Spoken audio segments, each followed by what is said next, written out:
Tornamos en esta edición de sábado 3 de junio, año 2023, primer sábado del mes de junio. Antiguamente ya se organizaba ahí en lo que es la laguna del río, en la laguna del Pudeto o en la laguna del Cerro de la Cruz, como se le dice habitualmente, grandes fiestas. ¿Fiestas de qué, me va a decir usted? Para esperar el invierno. Y la gente que era las antiguas organizaciones sociales, los clubes deportivos, la gente de todas las edades, junto con las bandas del regimiento Pudeto, del regimiento Cochrane, también de la Fuerza Aérea, hacían espectáculos pirotécnicos ahí en la laguna del regimiento Pudeto o del Cerro de la Cruz, que estaba escarchada. Se hacían espectáculos, competencias de hockey, competencias ahí en el hielo, durante los años 40, 50, 60. Me acordaba de esto, ¿por qué? Porque José Grimaldi escribió en su primer libro un poema a estas competencias, ahí en la laguna de patinar del regimiento Pudeto, que hoy día lamentablemente languidece, como muchas cosas dentro de la ciudad de Punta Arenas y, por qué no decirlo, de la misma región de Magallanes. Ya hablábamos la semana anterior de lo que es el patrimonio. Siempre nos estamos recordando lo que es el patrimonio, pero ¿qué es lo que es el patrimonio realmente? Los mismos edificios que tenemos en el centro de la ciudad, cuántas cosas importantísimas se han perdido y no reparamos en eso. Por eso que es importante, además, este tema, este libro de Rastro en el Coirón de Iván Rogel, porque él trata de mostrarnos algo que también se ha ido perdiendo con esto de la modernidad. Todo lo que ocurría en la vida rural de Magallanes. Tú me decías, Iván, bueno, son 8 cuentos, que sacaste 2 que parecen novelas, o sea, novelas cortas, así que mejor dejarlo para un nuevo libro, a lo mejor 2 novelas independientes, posiblemente más adelante. Claro. Y acá me sorprendo porque tienes el cuento El Hurón con H, El Hurón, que obtuvo el primer lugar regional en el concurso Historias y Cuentos del Mundo Rural el año 2002. ¿Qué trata? Claro. Ese fue el primer cuento que envié a un concurso, en realidad. Te había comentado que hice un cuento para el Pigafetta y no pude enviarlo, sí, en esa época. Después, con el tiempo, enviaría otro. Pero el primer cuento que envié a un concurso fue ese del Hurón. Es un cuento breve, diría yo, no es más de 2 páginas y media. Y es un cuento donde yo trato el tema de un campesino que se enfrenta consigo mismo, con digamos, su propia historia, y entra en un conflicto psicológico. Hasta ahí te puedo contar. Pero es uno de los cuentos que yo traté de hacer, digamos, que está relacionado a la cultura rural, pero que tiene un componente psicológico importante. Y de hecho, cuando ganó el concurso, uno de los jurados hizo mención a esto, que era un cuento interesante desde el punto de vista psicológico también. Tienes otro relato que se llama Vallejos. Vallejos, sí. Vallejos es la historia de un cuatrero. Un cuatrero bastante pícaro, digamos, que tiene su historia, y el cuento trata precisamente de eso, de una de sus aventuras. El fin de la espera.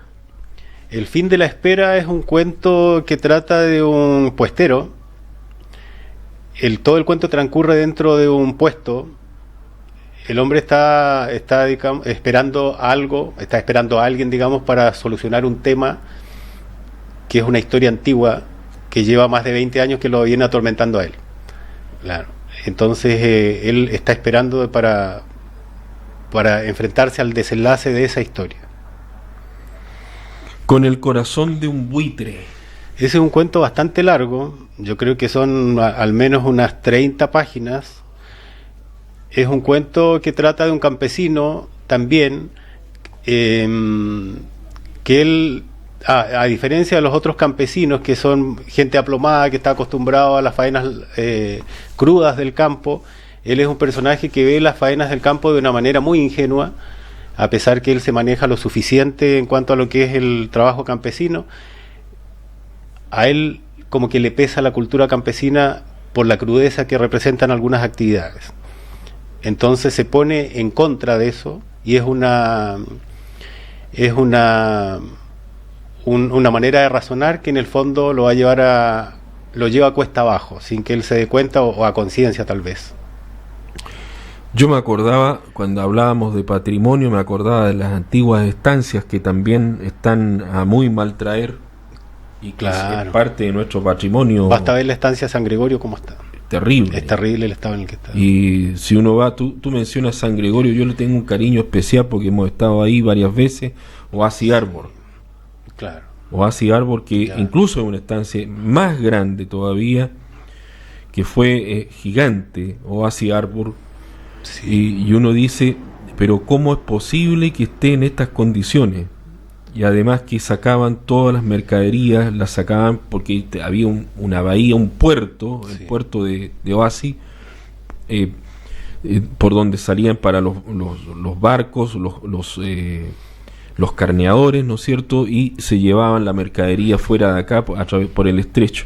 Sí, era un punto clave. Era un punto clave. Y yo pienso en eso, pienso en esos espacios, de lo que mientras voy y tú hablas, estoy tratando de hacer recuerdo de eso. Estoy pensando en Cañadón Grande, este pueblo que se crea por ahí en 1969, 1970, en pleno apogeo de la llamada reforma agraria acá, que fue tan importante en Magallanes. Hemos contado esto, creo que lo hemos dicho aquí también en el programa.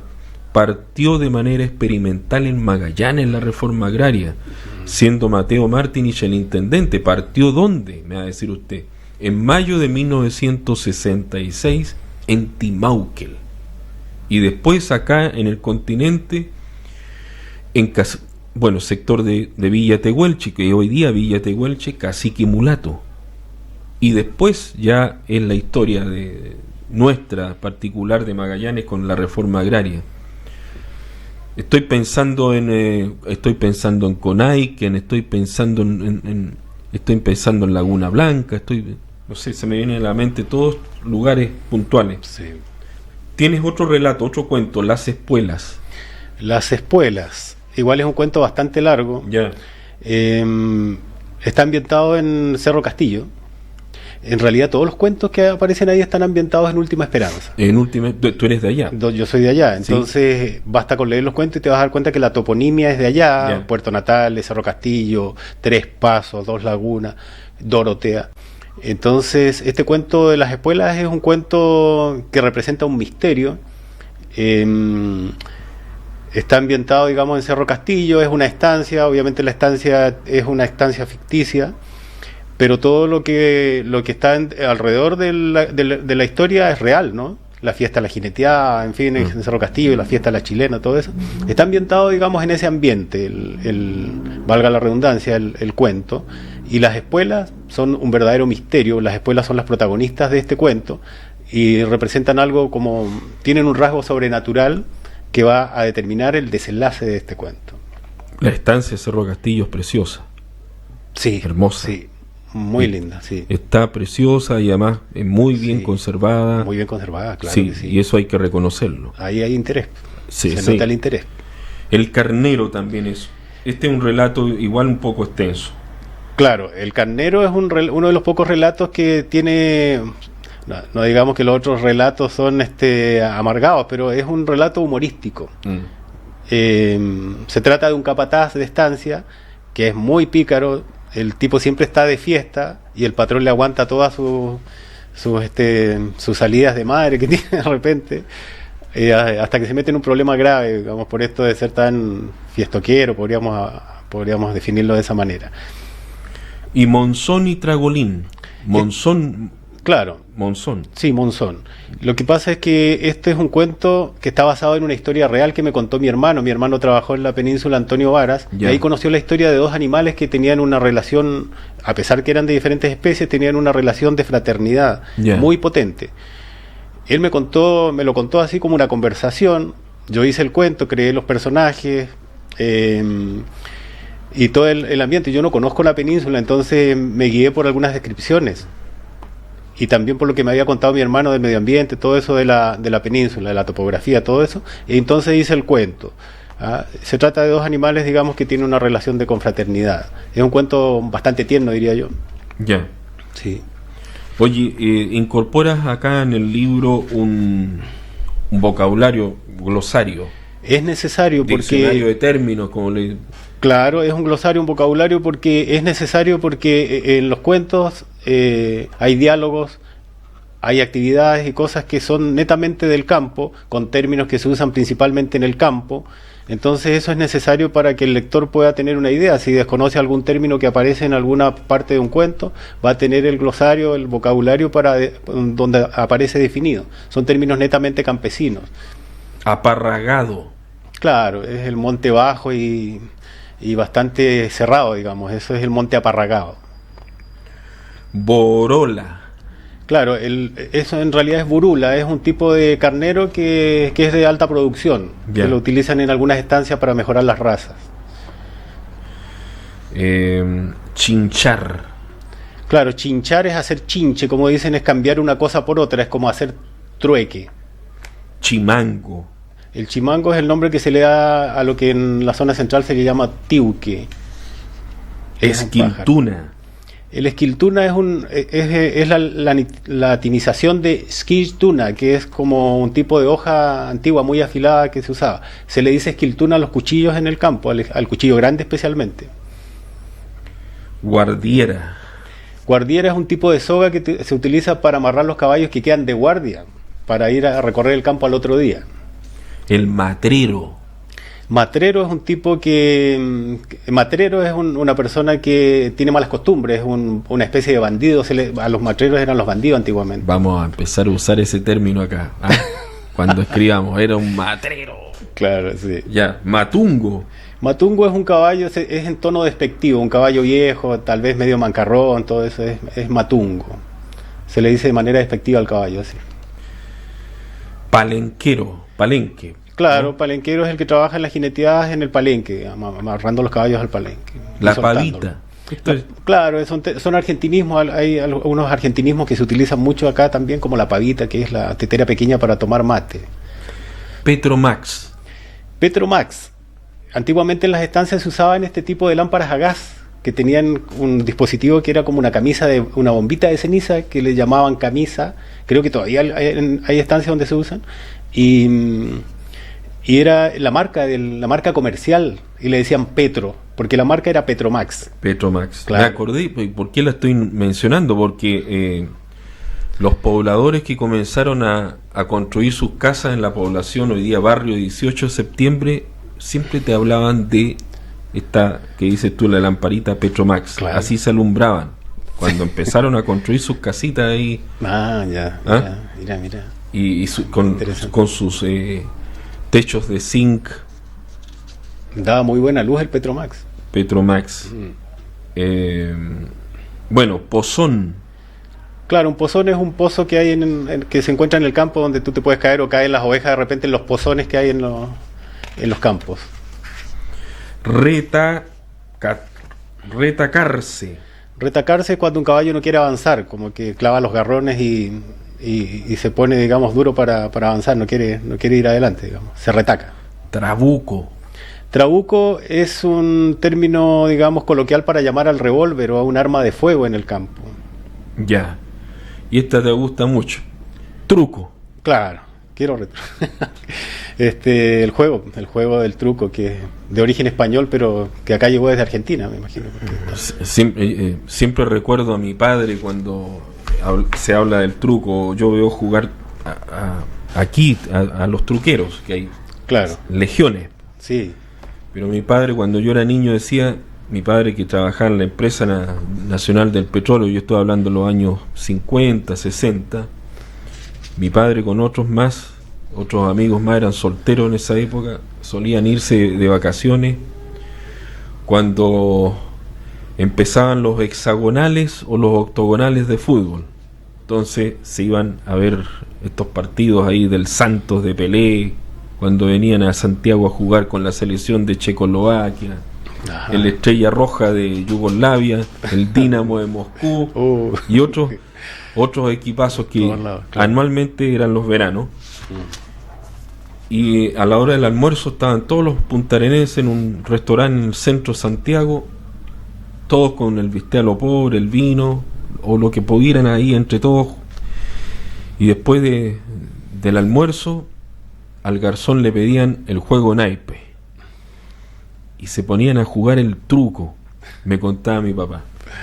Y el restaurante en Santiago estaba lleno. Ajá. Entonces cuando ya empezaban con la terminología de los truqueros, mi viejo me decía, se levantaban todos los santiaguinos a mirar qué es lo que estábamos jugando nosotros. Claro. ¿Ah?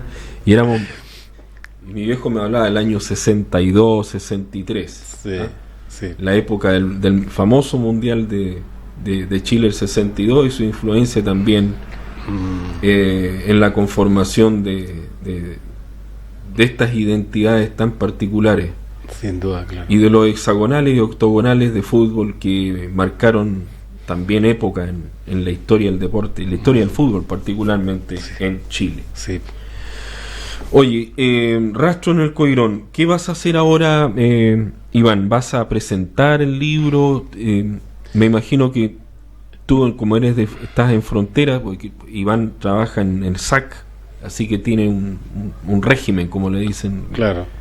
No, ya no lo presenté. El libro ya lleva 2 meses, digamos, que está a la venta. ¿Ya? Yo diría que lo más cercano a una presentación es lo que estoy haciendo ahora. Por eso te agradezco la vitrina para poder mostrarlo a la comunidad. ¿Cómo puede conseguirlo la gente? ¿O dónde está la venta? Está a la venta en una librería, ¿se puede decir el nombre? Sí. La librería Renacer. Ya, perfecto. Que está ahí acá en la misma calle Bories, en el pleno centro de Punta Arenas. Y también, obviamente, lo vendo yo por internet.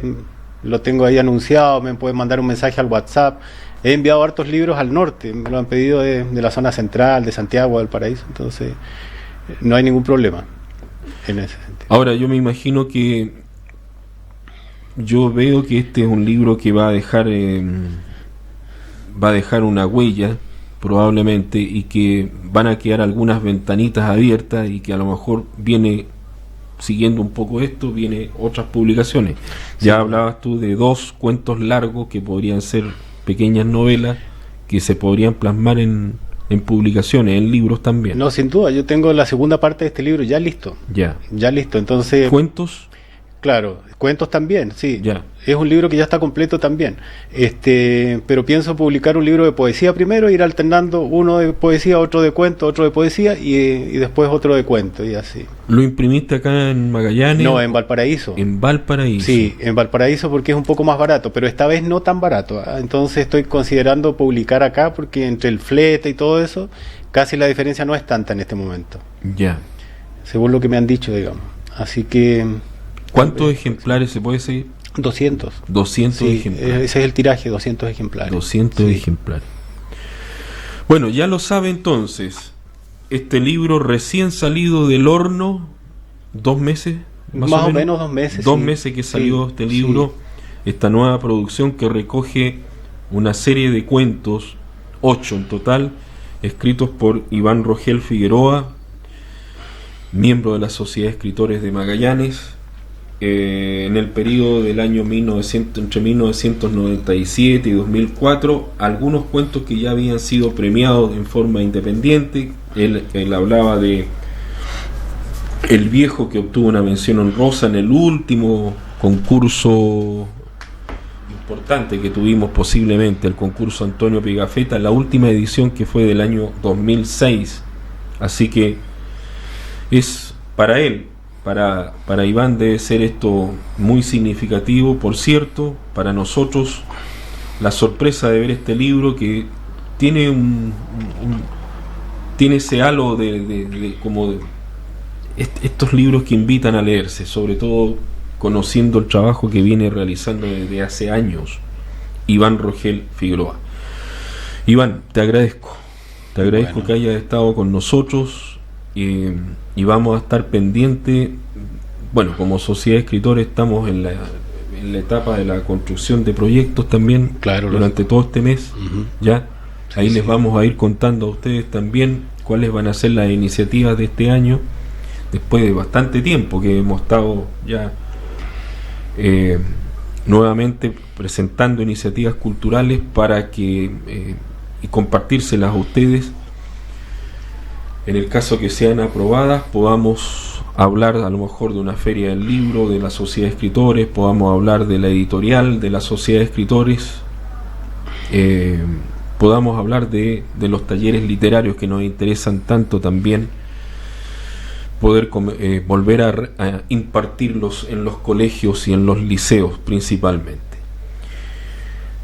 Ya, Iván, agradezco tu participación, que hayas estado con nosotros acá en Ojo con la Cultura, en este programa especial de hoy, con el que quisimos iniciar lo que es siempre este mes tan importante para la gente del mundo de la literatura, junio en que nos trae el recuerdo de aquellos inviernos que nos marcaron en nuestra niñez y que hasta el día de hoy nos acompañan en las lecturas y en las diversas escrituras que realizamos diariamente. Bueno, gracias a ti, Víctor, por la invitación.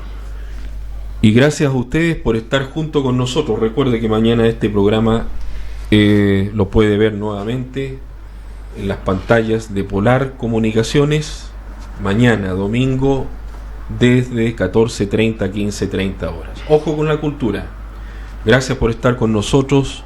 Muy amable, muy gentil. Nos reencontramos el próximo sábado. Chao, chao.